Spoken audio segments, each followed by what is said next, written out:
حبايب قلبي يا حلوين، جبت لكم تفريز البامية الويكا بطريقة سهلة جدا. هتفضل معاكي طول السنة. خضرة وجميلة وزي الطازة بالظبط. جبت لكم التفريز الصح. اتفرجوا على الفيديو وهتشوفوه وتشوفوا التفريز البامية عملناها ازاي النهاردة. ان شاء الله هتعجبكم بإذن الله. ما تنسونيش بقى في اللايك والاشتراك في القناة وتفعيل زر الجرس. يلا بينا نشوف الفيديو. السلام عليكم ورحمة الله وبركاته. ازيكم حبايبي؟ عاملين ايه؟ يا رب تكونوا بخير يا رب وبصحة وبعافية جيدا. اهلا بكم في قناتي، قناة وصفة وطبخة مع لولو. يلا النهاردة هنعمل تفريز البامية الويكا. هنعملها النهاردة بطريقة سهلة جدا وهتعجبكم ان شاء الله، وهتقعد معاكم خضرة طول السنة. يلا نسمي الله ونصلي على سيدنا محمد عليه افضل الصلاة والسلام، ونشوف يلا هنخزن مع بعض البامية الويكا ازاي. طبعا اول حاجه انا بشتري الباميه وبشوف الباميه الطازه اللي ما تكونش ناشفه او مثلا ما تكونش كويسه. فاحنا بنشوفها ازاي بقى؟ بتقطعي من عند القمع اللي من تحت دوت.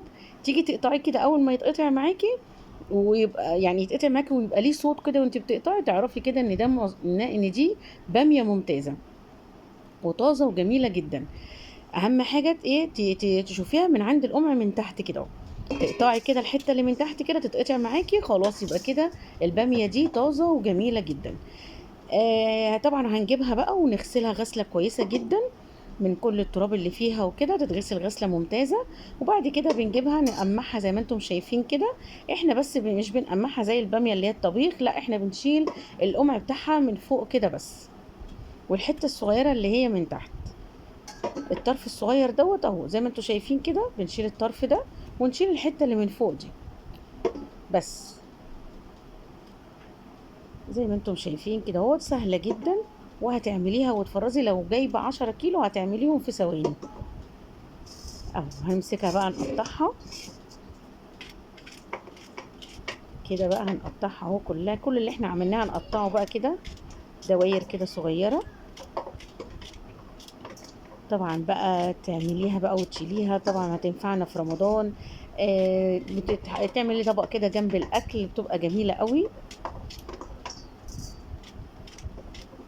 وطبعا انتوا عارفين اكلة البامية والريكة، الحاجات دي بتبقى طعمها جميل جدا.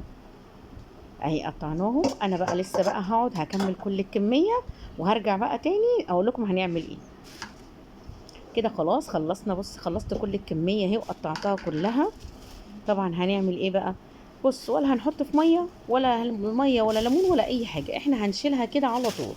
جبناها وغسلناها وقمعناها وقطعناها، وهنعبيها في الكياس على طول. تجيبي كيس التلاجة وتعبي فيه على طول، والله بتقعد خضرة وما بيحصلهاش اي حاجة، لا بتغمق ولا بتسود ولا بيجرالها اي حاجة.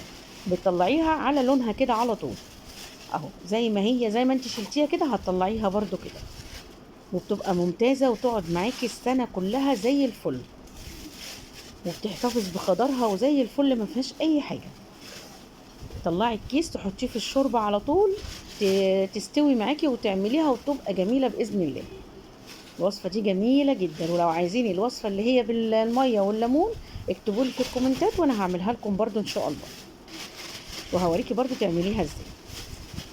اللي وصل بقى معايا لحد هنا ما ينسانيش بقى في اللايك والاشتراك في القناة وتفعيل زر الجرس عشان يوصل لكم مني كل جديد على قناتي وصفة وطبخة مع لولو.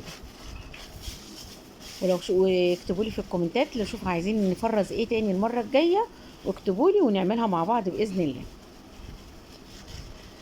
دي طريقتي في تفريز البامية الويكا، وان شاء الله برضو هعمل لكم البامية اللي هي الطبيخ، هقول لكم برضو بتتفرز ازاي. واحدة واحدة كده مع بعض عشان نخزن الخضار بتاع الصيف، عشان ده الباميه ما بتبقاش موجوده عبال شهر رمضان، ما بتبقاش موجوده. فاحنا نخزن الباميه والويكا بالكميه اللي انت عايزاها. طبعا انا بجيب الكميه دي، بس انا مخزنه كميه تاني. طبعا مش بجيب بقى كميه كبيره عشان ما تاخدش مني وقت وكده عشان التصوير.